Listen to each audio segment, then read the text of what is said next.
जय हिंद दोस्तों, वंदे मातरम। अवधि स्टडी क्लास में आपका बहुत बहुत हार्दिक स्वागत है, अभिनंदन है। दोस्तों, जैसा कि आप जानते हैं, मैं आपके लिए हर एक वीडियो प्रोवाइड करता रहता हूं। आज का जो सीज़न है वो ट्रिपल सी का तैयारी सेशन में, आज इस सेशन में दोस्तों मैं आपको कुछ इंपॉर्टेंट क्वेश्चन बताऊंगा जो कि आपके लिए बहुत बेहतर होगा, जो कि आपकी आने वाली ट्रिपल सी तैयारी में आपके लिए बेहतर सिद्ध होगा। ठीक है, बहुत बेहतर साबित होगा। चलिए क्वेश्चन को बिना टाइम वेस्ट किए स्टार्ट करते हैं। आपसे अगला क्वेश्चन जो है दोस्तों, माउस से किस प्रकार टेक्स्ट सेलेक्ट किया जाता है। ठीक है, ऑप्शन है क्लिक और ड्रैग करके, option B double click, option C A and B दोनों, ऑप्शन डी इनमें से कोई नहीं। तो दोस्तों इसका जो राइट आंसर होगा वो डबल क्लिक होगा। दोस्तों जब हम किसी भी टेक्स्ट पर डबल क्लिक करते हैं तो वो टेक्स्ट हमारा सिलेक्ट हो जाता है। चलिए अगला क्वेश्चन देखते हैं। दोस्तों जो अगला क्वेश्चन है, कट कट कॉपी और पेस्ट कहाँ स्थित होता है। दोस्तों जो कट कॉपी जो पेस्ट होता है बाबू, वो ऑप्शन ए है फाइल मेनू में, या ऑप्शन बी है एडिट मेनू में, या ऑप्शन सी फॉर्मेट मेनू में, या ऑप्शन डी इनमें से कोई नहीं। ठीक है, कोई नहीं है, नहीं नहीं कोई तो होगा, ऐसे तो हो ही नहीं सकता है। चलिए तो इसका राइट आंसर एडिट मेन्यू। जो मेन्यू होता है बाबू, उसमें फाइल मेन्यू होता है, ठीक है, और तरह तरह के मेन्यू होते हैं। जो एडिट मेन्यू होता है सेकेंड पे, उसमें पाया जाता है। चलिए अगला क्वेश्चन जो है, अगला क्वेश्चन है कंट्रोल बी से क्या होता है। ऑप्शन ए सिलेक्ट किए गए टेक्स्ट को समान फॉन्ट में बड़े आकार में बदल देता है, यानी कि जो टेक्स्ट सेलेक्ट करते हैं उससे सिलेक्ट कर करके वो थोड़ा बड़ा कर देता है। ठीक है, कोई दिक्कत नहीं। अगला ऑप्शन बी है लाइन ब्रेक करता है, या ऑप्शन सी है सिलेक्ट किए गए टेक्स्ट को बोल्ड करता है, या ऑप्शन डी टेक्स्ट को इटैलिक करता है। ठीक, तो दोस्तों इसका राइट आंसर होगा option B is the right answer. Select किए गए टेक्स्ट को बोल्ड करने का काम करता है। ठीक है, अगला क्वेश्चन क्या है दोस्तों, अगला क्वेश्चन है कि निम्नलिखित में से कौन सा उदाहरण एप्लीकेशन सॉफ्टवेयर नहीं है। एप्लीकेशन देखो दोस्तों, होता है सॉफ्टवेयर दो प्रकार के होते हैं, एक होता है सिस्टम सॉफ्टवेयर, एक होता है एप्लीकेशन सॉफ्टवेयर। ठीक है, तो ये कह रहा है कि एप्लीकेशन सॉफ्टवेयर कौन नहीं है। ठीक है, तो option A Word, option B Excel, option C operating system, या ऑप्शन डी इम्प्रेस। तो दोस्तों जो हमारा ऑपरेटिंग सिस्टम है, ये हमारा ये एप्लीकेशन सॉफ्टवेयर नहीं, ये सिस्टम सॉफ्टवेयर है। ठीक है, चलिए अगला क्वेश्चन देखते हैं। अंतिम परिवर्तनों को हटाने या बदलने के लिए डॉट डॉट डॉट का प्रयोग होता है। तो option A find and replace, option B undo, option C redo, option D cancel. देखो दोस्तों, एक होता है अनडू, एक होता है रिडू। एक अनडू का शॉर्टकट की होता है कंट्रोल प्लस जेड, और रिडू का शॉर्टकट होता है कंट्रोल प्लस वाई। ठीक है, जो अनडू होता है दोस्तों, मान लीजिए कोई टेक्स्ट लिख दिए हैं और गलत लिख दिए, या फिर कोई कोई टेक्स्ट को लिखे थे वो डिलीट हो गया, तो उसको दोबारा लाने के लिए कि यानी एक कदम पीछे जाने के लिए ये अनडू का उपयोग किया जाता है। तो क्या है, अंतिम परिवर्तन की जो लास्ट में हम परिवर्तन भी परिवर्तन जस्ट परिवर्तन किए हैं, उसको दोबारा लाने के लिए किसका प्रयोग या बदलने के लिए किसका प्रयोग होता है। तो दोस्तों अनडू का प्रयोग होता है। Option B is the right answer. चलिए अगला क्वेश्चन देखें हैं। निम्नलिखित में से कौन सा, यानी कि कौन सी प्रणाली जो होती है बाबू, वो कोडिंग प्रणाली है। ठीक है, चलिए कोडिंग मतलब होता है जो कोड वगैरह, यानी जो HTML वगैरह, तो आपका नाम सुने हुए होंगे आप लोग। HTML कोडिंग वोडिंग इस प्रकार से कोडिंग होती है। जो कोई सॉफ्टवेयर डेवलप होता है तो उसमें कोडिंग की जाती है। ठीक है, तो option A B C D, option B है ASCII, ऑप्शन सी है बोथ, यानी कि बोथ माने ए एंड बी दोनों, ऑप्शन डी इनमें से कोई नहीं। ठीक है, तो दोस्तों ए एंड बी दोनों होगा, ए एंड बी दोनों होगा, option C is the right answer. देखो BCD का जो फुल फॉर्म होता है बाइनरी कोड डेसिमल होता है, और जो जो ASCII का फुल फॉर्म होता है American standard code for information interchange होता है। ठीक है, अगला क्वेश्चन देखते हैं। निम्नलिखित में से कौन सी मेमोरी स्थिर प्रकृति की होती है। स्थिर प्रकृति की कौन सी मेमोरी होती है। तो ऑप्शन ए है रोम, ऑप्शन बी है रैम, ऑप्शन सी मुख्य मेमोरी, ऑप्शन डी इनमें से कोई नहीं। तो option B is the right answer, RAM. चलिए आगे देखते हैं, अगला क्वेश्चन क्या है। निम्नलिखित में से किसके डाटा को अस्थायी रूप से संग्रहित किया जा सकता है? Option A RAM, option B ROM, option C solid state drive, option D इनमें से कोई नहीं। दोस्तों इनमें से किसके डाटा को अस्थायी रूप से संग्रहित किया जा सकता, अस्थायी रूप से, ठीक है। तो दोस्तों अस्थायी रूप से जो संग्रहित होता है, नहीं कि अस्थायी रूप से उसमें नहीं होता है, कभी भी उसमें चेंजेस हो सकते हैं, ठीक है। तो रैम होता है, क्या होता है हमारा RAM. Option A is the right answer. चलो अगला क्वेश्चन देखते हैं। डाट डाट डाट क्लिक करके कंप्यूटर को कमांड दी जाती है। तो option A keyboard, option B monitor, option C mouse, option D printer. दोस्तों तो जो कीबोर्ड होता है इससे तो हम लोग कोई भी की को इंटर करते हैं लेकिन क्लिक नहीं करते। मॉनिटर जो होता है बाबू वो आउटपुट डिवाइस होता है, इनपुट नहीं होता है। और जो प्रिंटर होता है ये भी आउटपुट होता है।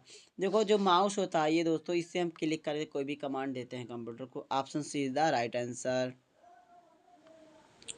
अगला क्वेश्चन दोस्तों, आकार एवं क्षमता के आधार पर जो कंप्यूटर होते हैं कितने वर्गों में कंप्यूटर को विभाजित किया जाता है? देखो जो कंप्यूटर जो आकार या क्षमता पूछा, ठीक है। अगर देने की जो आकार के आधार पर कंप्यूटर को चार भागों में विभाजित किया गया है। देखो जो कंप्यूटर का वर्गीकरण किया गया पीढ़ियों के आधार पर 5वीं पीढ़ी तक, और कार्य के आधार पर कार्य यानी कि क्षमता और कार्य के आधार पर, कार्य पद्धति के आधार पर 3 प्रकार के मुख्य होते हैं, हाइब्रिड, एनालॉग और डिजिटल, ठीक है। लेकिन यहाँ आकार पूछा है, आकार एवं क्षमता की पूछा है, आकार दोनों क्षमता दोनों पूछा है। तो ऑप्शन देखते हैं क्या है ऑप्शन इसमें। ऑप्शन ए 4, ऑप्शन बी है 5, ऑप्शन सी है 6, ऑप्शन डी है 7। तो option A is the right answer होगा। क्यों? क्योंकि यहाँ ऑप्शन 3 का ऑप्शन दिया ही नहीं है, ठीक है। तो जब क्या हो, जो कंप्यूटर का जो मेन पूछे ओनली केवल क्वेश्चन किया जाए कंप्यूटर कितने प्रकार के होते हैं, तो मेन 3 प्रकार के होते हैं मेनली, हाइब्रिड, एनालॉग, डिजिटल। चलिए अगला क्वेश्चन, प्रायः प्रयोग किए जाने वाले टेक्स्ट स्टोर करने के लिए डॉट डॉट डॉट का प्रयोग होता है, ठीक है। चलिए ऑप्शन ए क्या है इंसर्ट, ऑप्शन बी डेट व time, option C auto text, option D उपयुक्त में से कोई नहीं। तो दोस्तों इसका राइट आंसर होगा ऑप्शन सी ऑटो टेक्स्ट। को आंसर को लॉक किया जाए। अगला क्वेश्चन, कुल पृष्ठों की संख्या कहाँ प्रदर्शित होती है? मान लीजिए कोई पृष्ठ ले रहे हैं, कैरेक्टर ले रहे हैं या फिर कोई वर्ड टेक्स्ट को लिख रहे हैं, तो दोस्तों इसका जो जो लिखा हुआ चीज़ आता है वो स्टेटस बार पे ही आता है। तो इसका option A is the right answer. और सभी ऑप्शंस क्या हैं? फेक हैं, रॉन्ग हैं। चलिए अगला क्वेश्चन, पेज ब्रेक का प्रयोग किसके लिए किया जाता है? ऑप्शन ए है बॉर्डर डालने के लिए, ऑप्शन बी चित्र डालने के लिए, या ऑप्शन सी नया पृष्ठ प्रारंभ करने के लिए, ऑप्शन डी फुटर डालने के लिए। तो दोस्तों इसका जो राइट आंसर होगा वो ऑप्शन सी नया पृष्ठ डालने के लिए, नया पृष्ठ प्रारंभ करने के लिए, नया पेज प्रारंभ करने के लिए। चलिए अगला क्वेश्चन क्या है दोस्तों, विंडोज एक्सपी या विंडोज 7 में हाइबरनेट का अर्थ क्या होता है? ऑप्शन ए सेफ मोड में कंप्यूटर पुनः प्रारंभ करना, या ऑप्शन बी हाइबरनेट मोड में कंप्यूटर पुनः प्रारंभ करना, या ऑप्शन सी सभी एप्लीकेशन बंद करके कंप्यूटर शट डाउन करना, या ऑप्शन डी है दोस्तों कि कंप्यूटर यानी कि सभी सक्रिय फाइल को एप्लीकेशन को बंद किए बिना कंप्यूटर शट डाउन करना। पहले मैं आपको बता दूं हाइबरनेट होता क्या है। दोस्तों हाइबरनेट जो होता है, मान लीजिए आपका विंडोज 7 आपके कंप्यूटर के लैपटॉप कंप्यूटर में विंडोज 7 ओपन है, ठीक है, इंस्टॉल है, ठीक है। तो क्या होता है इसमें हाइबरनेट का जो ऑप्शन होता है, मान लीजिए Alt F4 से कंप्यूटर बंद कर रहे हैं आप, कोई मान लीजिए कोई वर्क कर रहे हैं, आप मम्मी ने बुला लिया बाबू आकर के ये वर्क कर दो, आपको एनुअली तत्काल जाना है, तुरंत इमीडिएटली जाना है, तो क्या करेंगे आप लोग, कंप्यूटर जब तक बंद वगैरह करेंगे टाइम लगेगा। तो आप चाहते कि तत्काल चले जाना, हमारा कोई फाइल डिलीट हो, मान लीजिए MS वर्ड में कुछ बना रहे हैं, एक्सेल में कुछ बना रहे हैं, टैली में कुछ कर रहे हैं, तो क्या करेंगे बाबू, आप उसको मिनिमाइज कर देने के बाद आप क्या करेंगे, Alt F4 से Alt F4 करेंगे और वहीं जहाँ रिस्टार्ट होता है, शट डाउन होता है, उसी के बगल में उसी के बीच में होता है हाइबरनेट का ऑप्शन आएगा। ये सभी विंडोज 10 में शायद नहीं आता है, विंडोज 7 में आता है, ठीक है, यह विंडोज XP में आएगा। और हाइबरनेट पे कर देंगे बाबू, तो जो भी आप कुछ वर्क कर रहे थे उसी अवस्था में वो आपका सिस्टम बंद हो जाएगा और आपका कोई फाइल फिर पुनः आपको जब ओपन करेंगे कंप्यूटर को उसी अवस्था में ओपन हो जाएगा और कोई भी फाइल वगैरह आप कुछ भी कर सकते हैं। ठीक है, तो option D is the right answer होगा।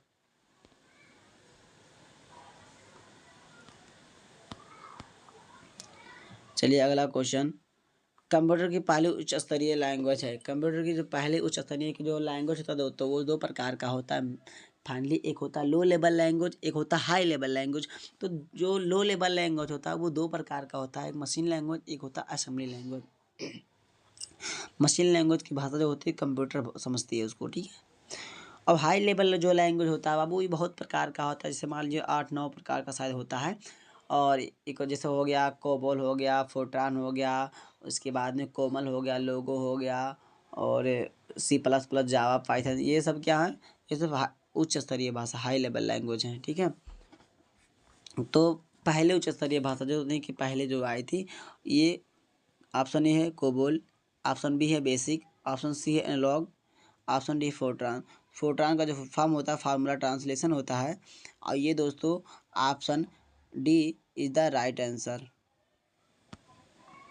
अगला क्वेश्चन, एक इनपुट डिवाइस नहीं है, यानी कि इनमें से बताओ इस ऑप्शन को आपको बताना जिसमें इनपुट डिवाइस नहीं है। Option A scanner, option B joystick, option C mouse या ऑप्शन डी मॉनिटर।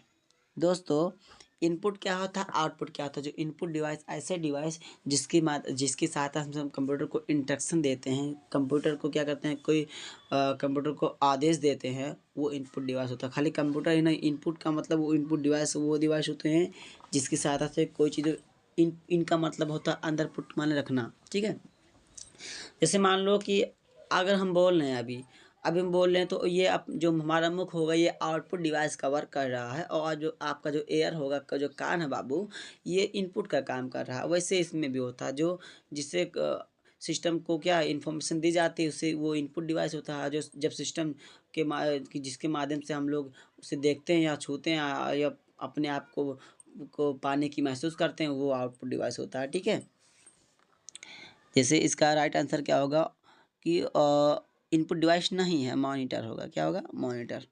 चलिए अगला क्वेश्चन देखते हैं, कंप्यूटर कौन सी लैंग्वेज समझता है और क्रियान्वित करता है। यानी कि हमने अभी आपको बताया कि जो लैंग्वेज तो हैं दो प्रकार के होते हैं, LLL HLL, यानी कि हाई लेवल लैंग्वेज और लो लेवल लैंग्वेज। तो लो लेवल लैंग्वेज दो भाषा है, दो लैंग्वेज होते हैं, एक होता है असेंबली, एक होता है मशीनी। तो हमारा जो कंप्यूटर होता है वो मशीनी लैंग्वेज समझता है, तो इसका राइट आंसर होगा ऑप्शन बी, मशीन लैंग्वेज। चलिए, कंप्यूटर प्रोग्राम या सिस्टम से त्रुटि समाप्त होने को डॉट डॉट डॉट कहते हैं। त्रुटि समाप्त होने, अब यानी कि त्रुटि, यहाँ मान लीजिए कोई गलती कर देते हैं तो हमको मम्मी मारती हैं, पापा को मारते हैं, अरे बेवकूफ़ हुआ, गलतियाँ कहाँ से क्यों किया ऐसा, हमने आपको तुमको मना किया था ना, तो क्यों नहीं माना तूने। तो बाबू ये होता है गलती। ठीक है, क्या होता है, गलती होता है। लेकिन अगर हम यही गलती कंप्यूटर में करते हैं तो ये क्या कहलाती है, गलती। ठीक है, तो जो गलती होती है बाबू इसको अंग्रेजी में से एरर बोलते हैं। ठीक है, तो जो एरर होती है कंप्यूटर में इसको बग बोलते हैं। क्या बोलते हैं, बग बोलते हैं, BUG बग। ठीक, कंप्यूटर प्रोग्राम या सिस्टम से त्रुटि समाप्त होने को डॉट डॉट डॉट कहते हैं। ठीक है, option A compile, option B interpret, या ऑप्शन डी डीबगिंग, या ऑप्शन डी कोई नहीं। तो option C the right answer होगा, डीबगिंग। देखो मैं बता दूं आपको कि जब कंप्यूटर में कोई गलती एरर को बग बोलते हैं और उस बग को ठीक करना, इसके बाद इनकी गलती को सुधार करके उसे ठीक करने की जो प्रक्रिया होती है उसी को डीबगिंग बोलते हैं।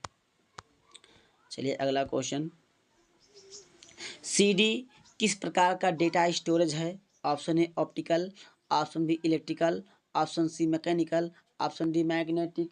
तो इसका राइट आंसर दोस्तों होगा option A optical. Option A को लॉक किया जाए। अगला question, dot dot dot high level language को मशीन लैंग्वेज में बदलता है। दोस्तों option A assembler, option B interpreter, और option C compiler, option D B and C दोनों। हाई लेवल लैंग्वेज को मशीन लैंग्वेज बदलता है। देखो दोस्तों जो असेंबलर होता है वो असेंबली भाषा को असेंबली लैंग्वेज को मशीन में बदलता है, लेकिन जो कंपाइलर और इंटरप्रेटर होते हैं ये हाई लेवल लैंग्वेज को लो लेवल लैंग्वेज में बदलने का वर्क करते हैं। तो ये जो ऑप्शन डी होगा, बी एंड सी दोनों। ठीक है, चलिए अगला क्वेश्चन देखते हैं बिना टाइम वेस्ट किए। जो EMI नंबर कितने डिजिट का होता है? दोस्तों आपका जो फ़ोन होगा अभी जो आप फाइनली इसमें चला रहे होंगे या आपके पास होगा दोस्तों, इसमें EMI नंबर होता है। EMI नंबर कितने डिजिट का होता है ये पूछ रहा है। Option A 10, option B 12, option C 15 या ऑप्शन डी 20। तो दोस्तों इसका जो राइट आंसर होगा वो होगा ऑप्शन सी 15 नंबर का होता है। चलिए अगला क्वेश्चन दोस्तों, हाई लेवल लैंग्वेज जो होता है यानी कि हाई लेवल लैंग्वेज सी आविष्कार किसने किया? यानी कि सी भाषा का खोज किसने किया? ऑप्शन ए न्यूमैन ने, option B Pascal, option C Dennis Ritchie या ऑप्शन डी डोनाल्ड। तो हाई लेवल लैंग्वेज का जो दोस्तों जो आविष्कार किया था, खोज किया था, वो डेनिस रिची ने किया था। तो option C is the right answer. चलिए अगला क्वेश्चन देखते हैं। विश्व का पहला इलेक्ट्रॉनिक डिजिटल कंप्यूटर है। विश्व का पहला यानी कि पूरे विश्व में, वर्ल्ड में जो पहला इलेक्ट्रॉनिक कंप्यूटर आया था उसका नाम पूछ रहा है दोस्तों। तो ऑप्शन ए होता है इडसैक, ऑप्शन बी इडवैस, ऑप्शन सी या यूनिवैक या ऑप्शन डी एनियाक। तो दोस्तों जो पहला विश्व का पहला इलेक्ट्रॉनिक डिजिटल कंप्यूटर है वो है एनियाक। क्या है? एनियाक। तो option D is the right answer.